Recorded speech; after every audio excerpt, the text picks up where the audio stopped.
கெஸ்கூல நாளைக்கு நம்ம பார்க்க போகிற அந்த செயின்ட் யாருன்னா, ஆ, ஒரு போலந்து நாட்டை சேர்ந்த ஒரு மிகப்பெரிய அதிகாரி. அவர் வந்து அரசவையில் நெக்ஸ்ட் ஆட்சி அமைக்கிறதுக்கு தகுதியானவர்னு சொல்லப்பட்டவர். ஆனால் அது எல்லாத்தையும் தூக்கி போட்டுட்டு அவர் ஆண்டவருக்காக வந்து வாழ்ந்த ஒரு புனிதர். அவர் வந்து ஏழைகள் மேலே ரொம்ப அன்பு கொண்டவர். ஏழைகளுக்காக தன் வாழ்க்கையே அர்ப்பணித்தவர். ஏழைகளுக்கு நிறைய வாரி வாரி வாரி கொடுத்தவர். அவருடைய பக்தி, அன்னையின் மேலே இருக்கிற பக்தி, அன்னை மரியாளின் மேலும் இயேசுவின் மேலே இருக்கிற பக்தி அளவர முடியாத ஒரு பக்தி.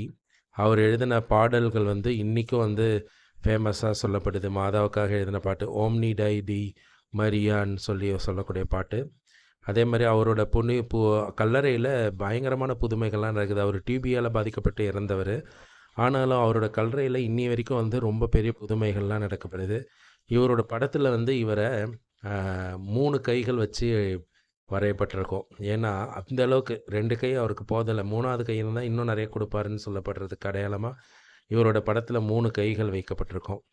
3 கைகள் வைக்கப்பட்ட அந்த புனிதர் யார், அதை கண்டுபிடிங்க. இவர் வாழ்க்கையில் வந்து பலவிதமான தாழ்ச்சி ஒருத்தல்கள் வந்து மறைமுகமாக வந்து ஈடுபட்டார். செருப்பை போடாத மாட்டார். அந்த மாதிரி ரொம்ப புனிதர் யார் அவரும் கண்டுபிடிங்க.